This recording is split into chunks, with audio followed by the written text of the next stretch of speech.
所以呢，他为了使这个论坛呢有一点幽默的成分，所以他邀请我到这里来。我讲的这个题目呢，是本来给我的题目叫做新政。 这个社会政策与外交政策，对于中国学者来讲，更愿意把这个秩序倒过来，先讲社会政策，后讲外交政策。因为我们大家都明白，这个外交政策是内政的延续。所以今天呢，我讲社会政策呢，恐怕不仅仅是在政策的这个社会政策这个范围内，我会讲这个社会主义初期阶段的总布局当中的5个方面。时间有限，我语速很快，可能要麻烦这个翻译要多费一下脑筋了。 那首先，这个上午的学者和下午的学者都谈到一个非常重要的概念。我说要理解现在的中国的政治，你没有办法逃脱一个不是学术性的，但是是具有一个网罗广大的民意的一个非常重要的概念，就所谓的中国梦。那么什么是中国梦呢？我用1、2、3给大家解释。中国梦实际上要实现的一个伟大的目标，其实非常抽象，那就是要实现中华民族的伟大复兴。 那么中国梦呢，实际上是由2个阶段所组成的。这2个阶段是告诉大家是什么呢？第一个阶段就是在2020年的时候，要实现 GDP 和个人可支配的收入要比2010年翻2番。翻2番是什么样的概念呢？2010年我们大概居民的可支配的人均收入大概是3678美金，而我们的 GDP 是6.04万亿，也就是说，到了2020年了以后。 我们的 GDP 水平大概是在13到15万亿，那么个人的这样的一个可支配的收入呢，大概可以到这个7、8千美金左右。7、8千美金左右，对中国人来讲没有什么可自豪的，因为在全世界的排名依然很不幸的落后啊。那么这是第一个阶段，第2个阶段就是很抽象的阶段了，要实现中华民族的伟大复兴。肯定在座的各位讲，这不是很抽象吗？其实大家仔细看看18大的报告当中，非常的具体，要完成3个任务。 第一个任务当然要实现所谓的现代化，但是我们18大报告当中提出新式化，新式化就是工业化、信息化、城镇化和农业现代化，这跟过去的老式化是交融在一起的。注意这样的一个提法。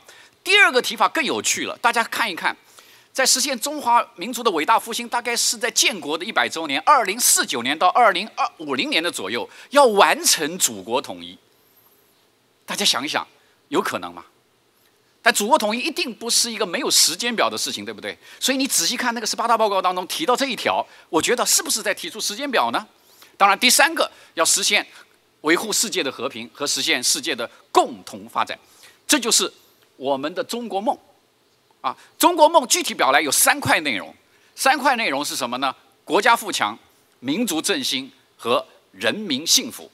因此，我们就可以看到。 中国的现当代的，特别是当代的政治，必须要有中国梦的这样一个基础。这个基础呢，在我看来是现实主义和理想主义结合的基础。什么叫做现实主义？有具体的数目化的目标。什么叫做理想主义呢？如果大家回想一下，邓小平在92年南巡的时候，其实讲过一个非常重要的话，那就是寄希望于社会主义取得比资本主义更优的优势。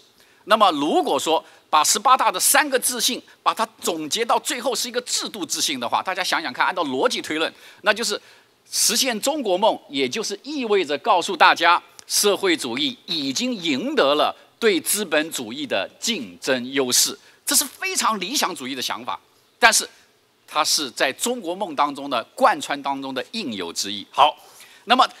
我讲这个中国梦的目的，就是我们来考虑现在的中国社会政策的改革，你不可能离开中国梦的这个现实主义和理想主义的概念来考虑。那么接下来讲说，我们改革有哪些呢？政治改革，好多人说，哎，好像政治体制改革没多大提，但是仔细看看这个习近平的讲话和18大的报告，至少2个方面可以引起大家注意。中华人民代表大会制度是中国的根本政治制度。 其实呢，有一个非常重要的改革，不知道大家注意到了没有？2005年的时候，中央下发文件，那就说什么呢？人大制度当中呢，就下级人大制度要设上级人大制度的代表联络处。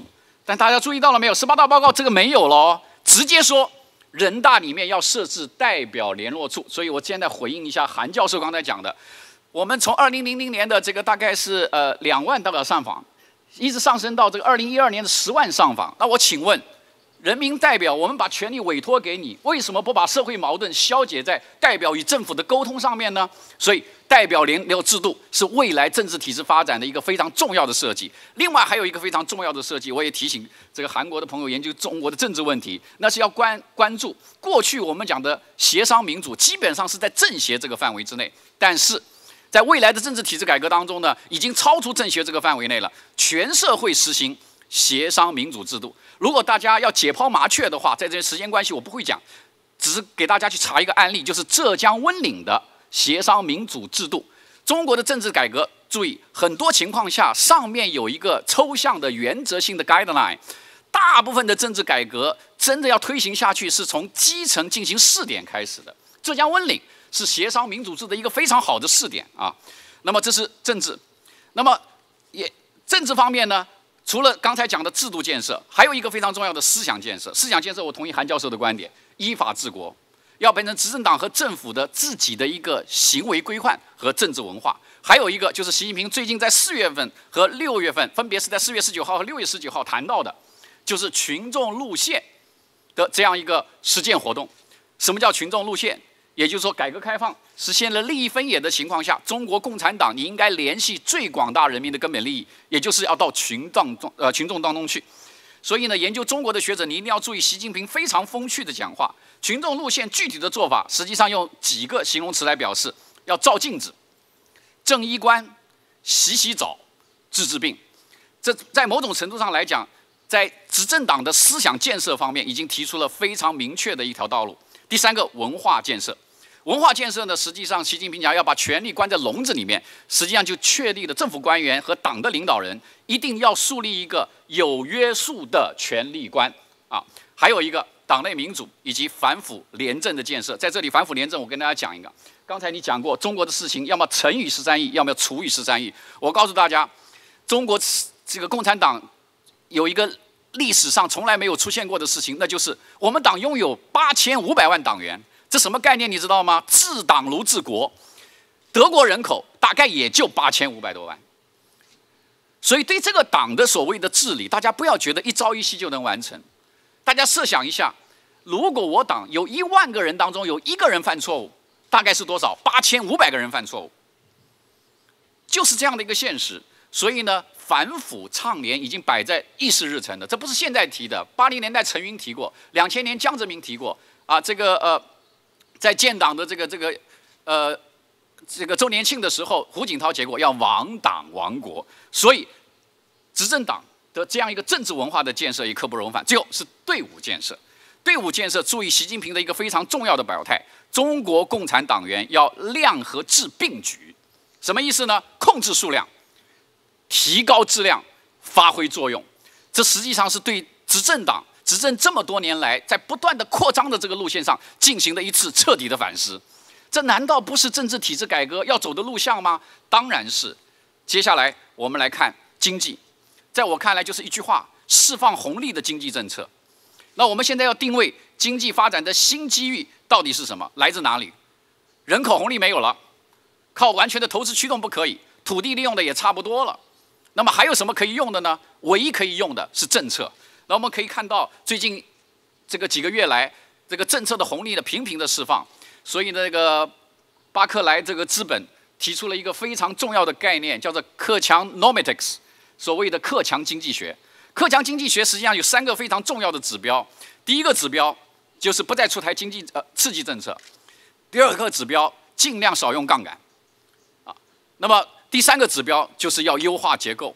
很多人认为这是克强经济学和克强经济政策的明朗化，在我看来，我表示对这个问题本身有不同的意见。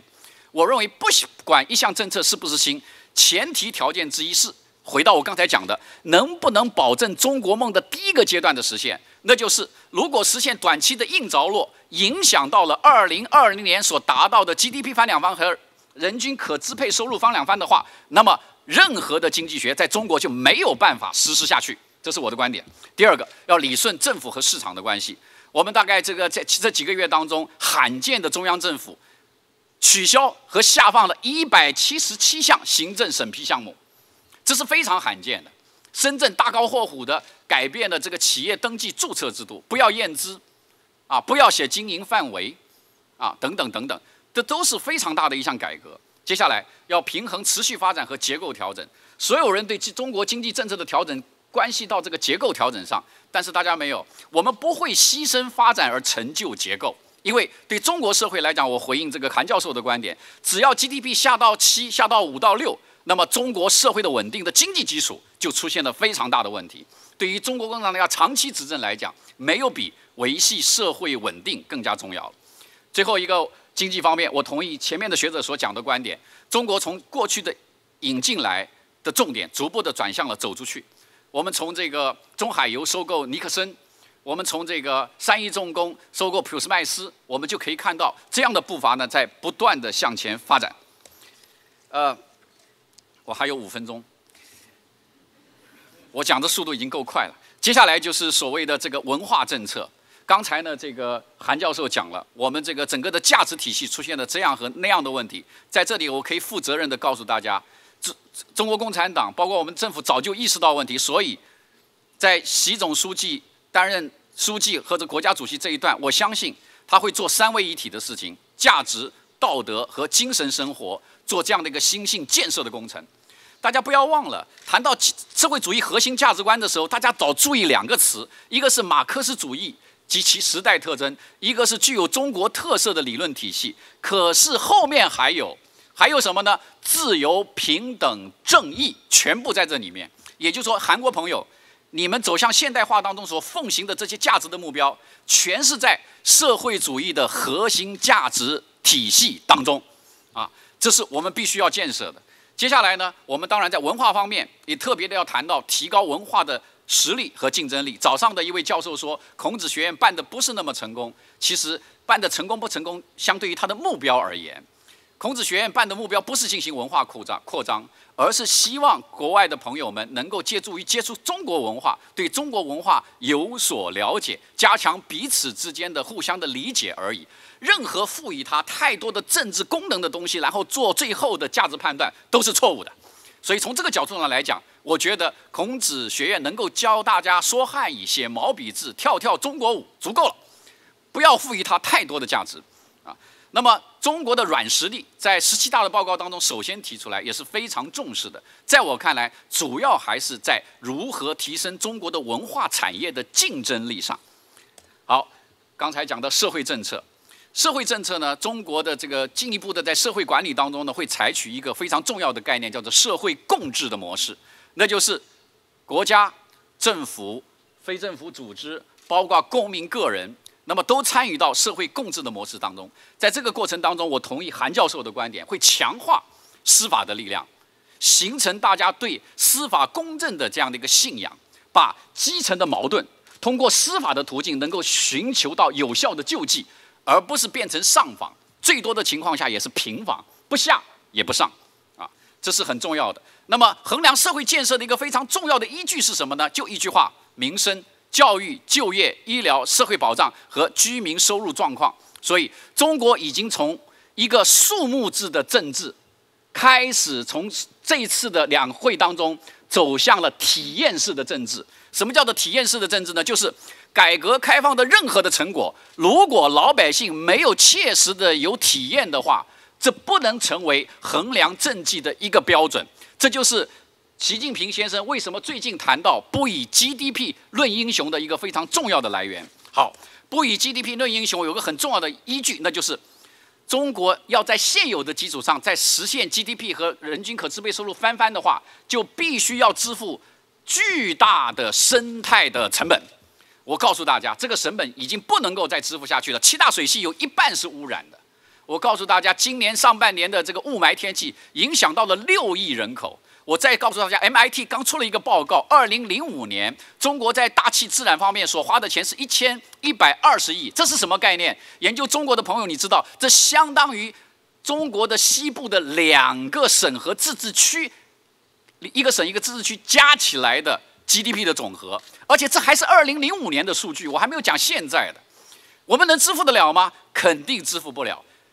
另外，我们要讲新政的话，习近平先生把生态文明的建设含有的跟全球生态的安全结合在一起考虑。因此，你要知道，未来的中国政府所尽的国际义务，除了其他的一些国际安全之外，很重要的是生态安全的义务。我同意朱峰先生的观点，中国会积极的和主动的参加到类似的全球的治理的过程当中去。